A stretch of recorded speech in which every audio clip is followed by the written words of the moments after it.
All right, welcome everyone. We're Semblance of Sanity. I'm Caleb. I'm Jacob. And we're here for Demon Slayer, Season 1, Episode 14. All right. Oh boy. Tanjiro is squaring up against Boy because Boy just threatened to skewer Zenitsu and the box together. Yep. No, you don't. Yeah. You don't understand. But Zenitsu is a good boy and he is doing the protect. He's protecting Nezuko before he's even seen Nezuko's adorable face.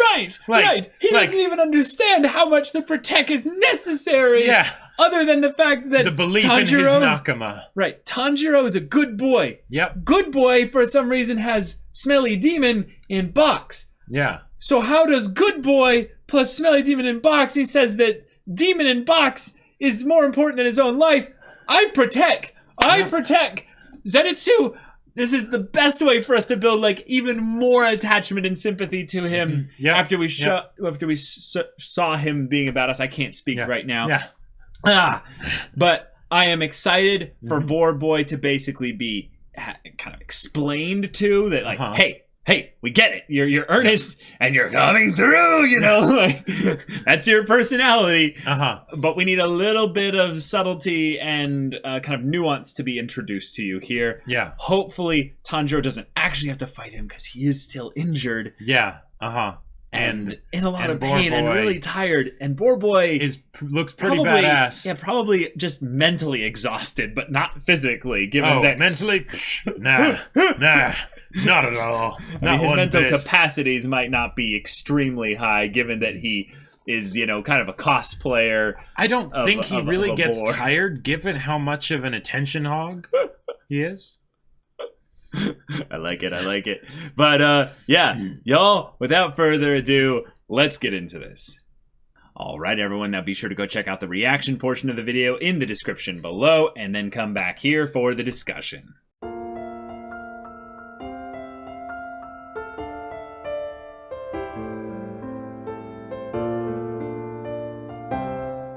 All right, the boar hath been unveiled.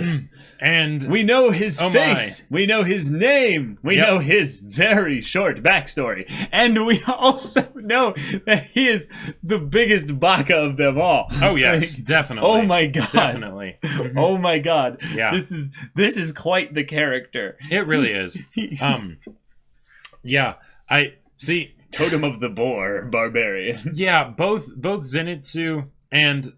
Well, okay, I guess I should probably start calling him by his name, Inosuke. Inosuke, yes, as opposed to Boy. But Boy, I don't know, like, that holds a very special place in my heart. But they were both wonderful this episode. Right. However, they were, so extreme. So extreme. It wasn't even funny. Like it was so funny. It was so funny. I'm saying it's absolutely ridiculous that they were able to sell both the characters being that extreme in this episode. Like because with the high like seriousness stakes of what was happening before with Boy beating the crap out of Zenitsu and trying to kill Nezuko and Zenitsu, and then Tanjiro go and fight him and all that stuff, and it's like okay, and granted the whole idea of they fight and then they become best friends, it's like all right, yeah, cool, makes sense. I'm all for that, but that was a very bad situation. And now it's all good, and I am so happy about that. I love the reveal of his face.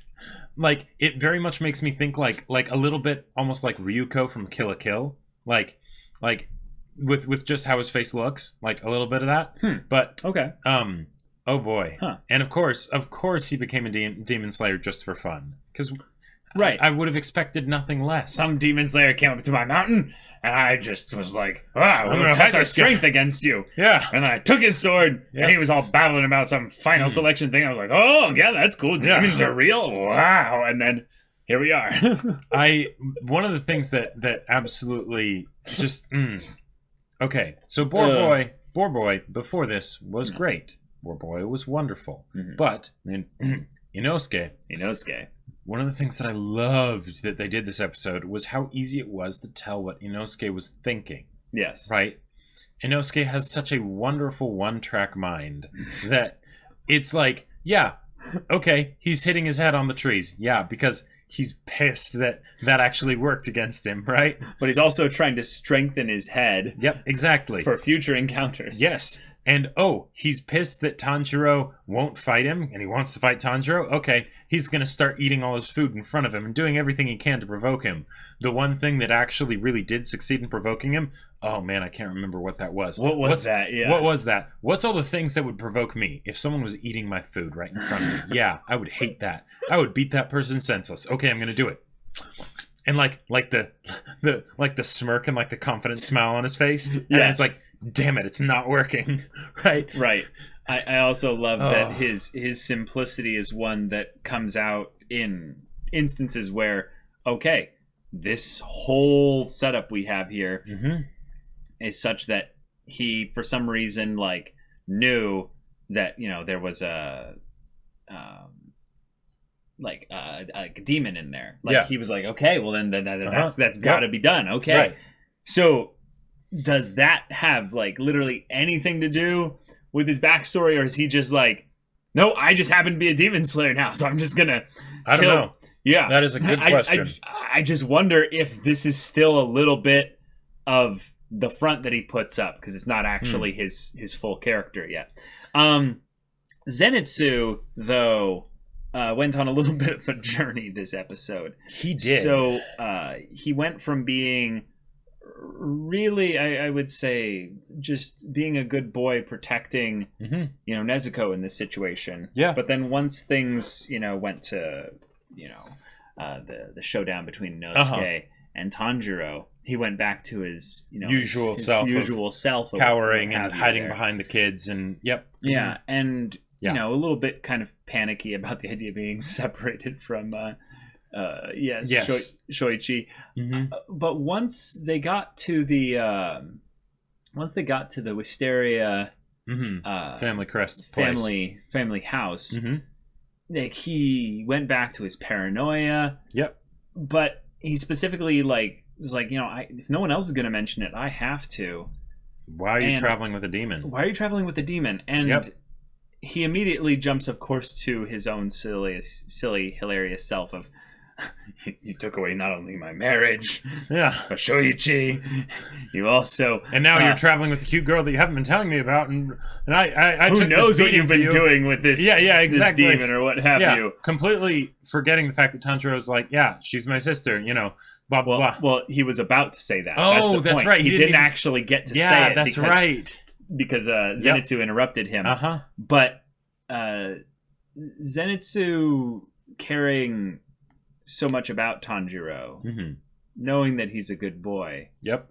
And in this case, kind of having this moment with, Nezuko being one that he unintentionally protected here. Or not unintentionally protected, but unknowingly, despite how cute she was or what have you, protected. But then when it came down to, she's actually like ridiculously cute, they turned the whole thing into a gag. Yep. But I actually really wonder if this is more of an instance of where we're seeing a lot of his loneliness being played up as a gag or a joke. Because it was his loneliness in a lot of ways that made him connect quickly with Tanjiro, because he realized how good he was. And Tanjiro kind of gave it back to him of saying, like, you're actually a really good guy. Yeah, I could smell how kind you were. Yeah. Right. And he immediately collapses from the flattery. And given that the whole point of Zenitsu's character is he is not what he seems. Yes. He is this ridiculously over-the-top, coward, silly character. But when he calms down, when he gets knocked out or what have you, things get serious. So I actually kind of wonder if this is the point of him here, is that his loneliness, his feeling of being alone or what have you, the fact that he clung so tightly to Shoichi, and he's like, I've never forgiven you for taking Shoichi away from me. Yep. And she was probably just a random girl or whatever. Yep. Well, I think Shoichi was the boy that he stayed with when they were wandering the house. Yeah. Pretty sure that's who he's talking about. But gotcha. But the one that he basically was like, wandering around the house specifically with. Oh, okay. The yellow yellow boy, the oldest one. Mm-hmm. That could very well be it. Yeah. Okay. Yeah. Oh, sorry, the blue one. The blue one. Yeah, Shoichi's the one who's gonna. Okay. Yeah. Yeah. Yeah. Exactly. Yep. But when it ends up being in this situation where he sees that Nezuko is a cute girl, I think we're actually going to get into it with Zenitsu a little bit more, where we realize, because we don't really know too much of his story, just as much as we don't really know too much of Poor Boy Inosuke's story. Right. That this is the beginnings of a family. This is the beginnings of a family kind of figuring out their whole dynamic together. Sure. And then, of course, because we need a little bit of levity in the middle of the show, we're going to have this comedy episode here. I gotta say, I can't help but see the connections or the similarities between this and One Piece as far as the main crew, sort of. Okay. In that you've got the main character who has the heart, right? Uh-huh. You've got the blonde, the blonde one that basically is probably going to have a shtick, or has so far, and is probably going to continue, of cute girl, and then you've got the gruff one who sleeps all the time and wields multiple swords, and could not be bothered to care about all the intricacies of all the stuff that's happening. It's like, I love that Inosuke is just like, that's too much to think about. And immediately goes to sleep. Right, he looks over, sees Nezuko, and he's just like, yeah, I don't know about that. I'm sleeping tonight. Oh, man. Yeah, I think that's more the side characters, really, than the main characters, Probably. Because Nezuko kind of breaks that whole comparison. Yes, there's no real comparison for Nezuko to... Yeah. Right.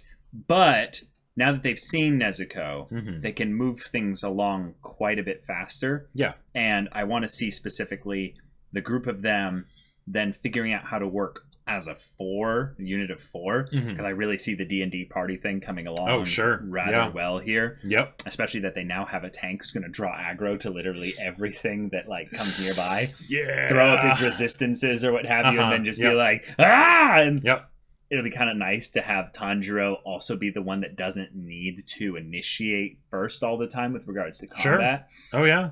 And in some ways it provides an opportunity for the shonen thing of you have the really badass character that gets to throw themselves in there, do a really cool thing, but then gets one-upped by the bad guys so that they can get one-upped eventually by the main characters one-upping. I really hope that that Inosuke doesn't just turn into what's-his-face from Star Trek Next Generation. No. He's not going to be a Worf or what have you. Worf, that's it. Yeah, I couldn't even remember his name. No, he's going to be, if anything, I would say the squad mate that has the most brash, bold charge attack. That's right. But I got to spend the rest of the discussion basically just talking about the wild way they decided to animate his physical martial abilities or lack thereof. That whole scene, by the way, was absolutely amazing. That was brilliant. But it was wonderful. So silly. Oh, yeah. I could not help myself. His combination of breakdancing, little running on all fours, and showing how he can bend back, and put his head between his legs, Yeah, he's a dex and strength barbarian. Yeah, if anything, my only other joke thing with him that I thought was rather funny, because I don't think it's spelled out for you necessarily, is at the very end of the episode he has the big swollen lump on his head. Yeah, that's not from Tanjiro. That's from him going around beating his own head against the trees. Sure. And yet he blames Tanjiro for that. Which, that was great. Also, I like Zenitsu from a silly point. I love his deadpan delivery of certain lines. Yep. Where he's just like, you should apologize for that. Because, that hurt. Yeah. You're being a dick about it. Yeah. He's like, I'll pass. And just the indignant expression on Zenitsu's face. Right. He's just like... That thin veil, because the thing is that Zenitsu is such an extreme character as far as his expressiveness. Most of these characters are really. Tanjiro and Nezuko are definitely the most subdued. Well, yeah. Yeah. Yeah. It's a little bit tough for Nezuko to be super, super extreme with her expressiveness. But I love that because... So, okay, for Zenitsu in particular, because he's so extreme, it can be difficult to keep things extreme and in a level that feel extreme because he's always extreme. Now, they did a fantastic... I can't... Damn it! They did a fantastic job of that this episode with all the crazy different expressions and oh my god, Caleb, that they had Zenitsu do. It was wonderful. It was super extreme. It was hilarious. But then putting that thin veil over it in those quieter moments definitely is a wonderful thing because he's constantly at 11. Right. Yeah. I want to know whether they'll shift to going back to the Demon Slayers, I would say, at this point, where they maybe use this connection that the family here has to go and maybe talk with like headquarters or maybe some bigger people with regards to things. I was thinking about that literally because of the little skit thing they had at the end of this episode, which is hilariously perfect, where Gyu comes back, the Demon Slayer from the beginning, have basically a moment with him kind of tying things back to the bigger overarching stuff, and then you can have maybe a little bit of a reference to what's going on with Muzan or anything like that. Or are they just going to continue on doing kind of little D&D mini adventures? I feel like now that they have the party set up, in fact they spent the whole episode to do this was a good decision, and the way they did it was fantastic, doing like a lot of the quick montages at the place of like, all right, here's the clothes, long rest time, long rest time, very long rest time, checkups, 2 ribs, 3 ribs, 4 severe ribs. Okay. Yes. Yeah, right. Like it's not beating around the bush. It's cutting right to the chase. Right. Yeah. Now that they're in a group, they could do, I would say, maybe one more regular mission. Sure. How do they work together? Yeah, exactly. But they don't necessarily have to.